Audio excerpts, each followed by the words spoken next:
Dozens of people are searching for a missing hiker in the gorge. 21-year-old Riley Zickel set out on an overnight hike by himself. Colonial County Sheriff's Office is searching for a missing hiker on the Olympic Peninsula. Ron and Trevor Higgins, the father and son, were last seen Friday. They disappeared while hunting near Bear Camp Road above Agnes. 21-year-old Riley Zickel, the senior at Lewis and Clark College, disappeared. An emotional plea from friends of a woman who is missing right now in the Skamania County wilderness. She's 19 years old, Maureen Kelly. Searchers are looking for a 76-year-old farmer who did not come back from mushroom hunting near Grangeville.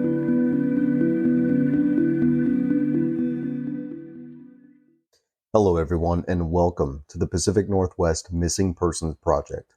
As always, I'm your host Tanner Hoskins, co-founder of Pacific Northwest Bigfoot Search and the executive director at Pacific Northwest Missing Persons Project.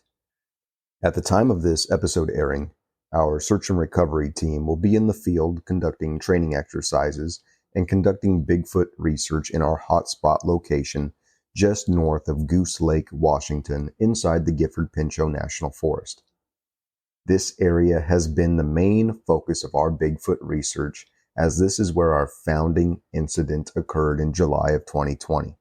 Upon our return from this trip, we will be releasing a video showcasing our trip, what we do in the field through team building and training operations, as well as what it's like to spend an evening in the backcountry near the Indian Heaven Wilderness in search of Sasquatch. We cannot wait to share our findings and experience with all of you once we are back in civilization. We also want to take the time to thank you all for your amazing support and dedication to our team's efforts. It's viewers, listeners, subscribers, and donators like you that make our mission possible. If you'd like to donate monetarily to our search and recovery mission, you can do so through the Pacific Northwest Missing Person Project website, www.pnwmpp.org, or through our Bigfoot research website, pnwbigfootsearch.com. For our listeners in the United States, your donation is tax deductible. Whether you can donate monetarily or not, you just listening, subscribing, following, and sharing our team's story with your friends and family greatly benefit everything we do. We cannot thank you all enough. With all of that being said, let's get into this week's episode.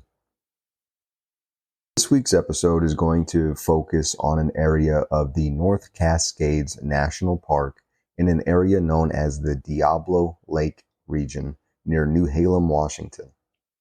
The first case that I would like to discuss is that of Alexander Pisch, a white male, 35 years old, about 6 foot 1 inches tall and 160 pounds. Alexander was an incredible artist and found joy in painting landscapes around Washington state.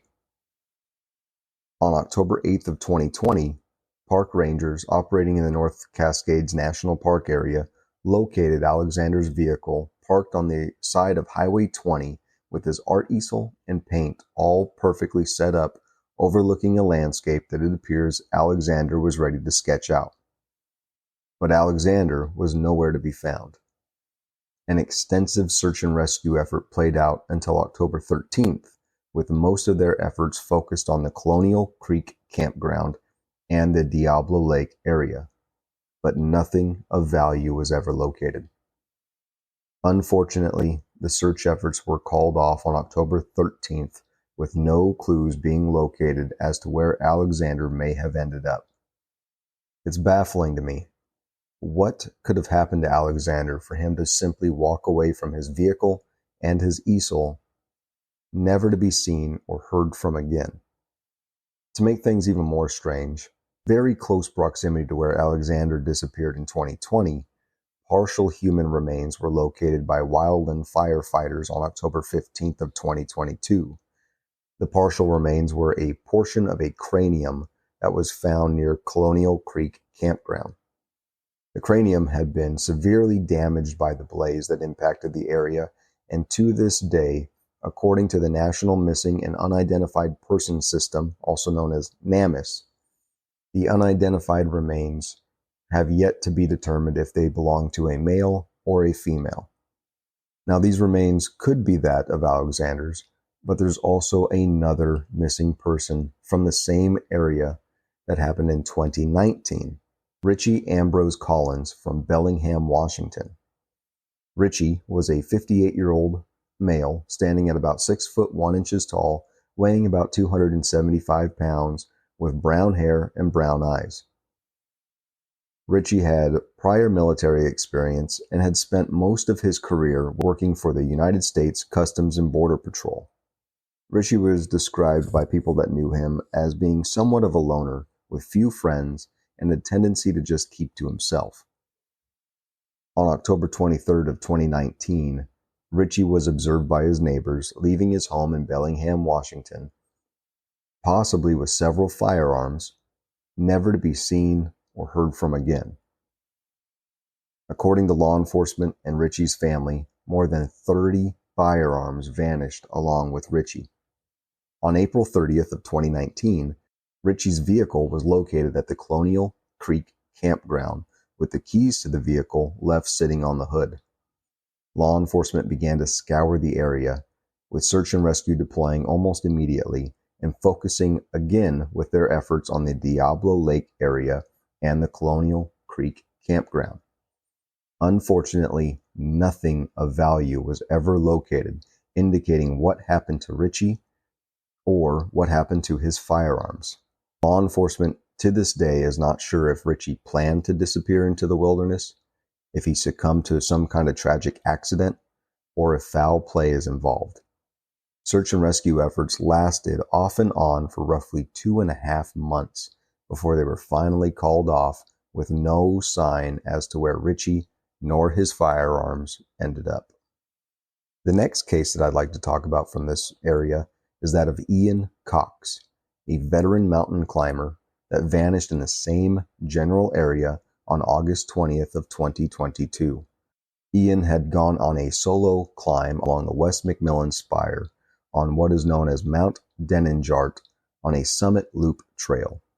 Ian was an avid outdoorsman and loved everything that Washington State had to offer in terms of outdoor recreation. Ian was a rock and mountain climber, having summited Mount Rainier in the past, a mountain biker, spending quite a bit of his time on the Olympic Peninsula, and an avid skier, having raced down Mount Adams. Ian knew the mountains, knew the conditions, and was well aware of the risks that came with the adventurous activities that he loved. Once Ian was reported missing, search and rescue efforts lasted for weeks, searching for the experienced climber and outdoorsman, but nothing of value was ever located. It is believed to this day that Ian may have fallen into a glacier or other ice crack fault line on the mountain and died from his injuries. No sign of Ian has ever been located. And the last case from this area that I wanted to point out is that of Christopher Jarman, a 31-year-old male standing at about 6 foot 3 inches tall, weighing 160 pounds, from Everett, Washington, that vanished on January 10th of 2021 after leaving his home in Everett, Washington, possibly with a firearm in his possession and with his beloved dog, a white blue heeler named Bella. On January 13th of 2021, Christopher's vehicle, a 2008 Honda CR-V, was located abandoned by park rangers along Highway 20 across the road from the Goodell Creek Campground. Search and rescue teams immediately deployed to the area once Christopher's vehicle was discovered, but no sign of Christopher nor his dog were immediately located. It is believed that Christopher may have been suffering from a mental health disorder at the time of his disappearance, with his family stating that they believe Christopher may have been suffering from paranoid schizophrenia. It appears Christopher often believed that the government and others were attempting to kill him, and he also believed that his presence was putting his family in grave danger. This may have been the reason he took off and vanished in the way that he did. Unfortunately, it's also believed that Christopher may have been suicidal at the time of his disappearance. 2 weeks after Christopher's disappearance, Bella was located about a half a mile from where Christopher's vehicle had been abandoned. Bella was reportedly just skin and bones by the time she was rescued and had a severely injured leg. According to a veterinarian that had checked out Bella the next day, Bella showed signs that she had been alone for, quote, quite some time. With Bella being located in close proximity to Christopher's vehicle, search and rescue teams, along with 4 canine teams, deployed back into the area in an attempt to locate Christopher. But once again, no sign of him was ever located. What is it about this section of Washington state that it can claim so many lives? It's a very rural and remote area, with only that little town of Newhalem being in the area. Yet this grouping of missing individuals is mind-boggling. What are the odds that this many people can disappear within 5 to 10 miles of one another and no sign of them ever be located? Our team has our own plans to explore this portion of the North Cascades, hopefully in the coming years. But in the meantime, if you find yourself adventuring in this region, please keep an eye out for anything that these individuals may have had in their possession. You never know when you may locate something that brings answers or closure to a grieving family. Thank you.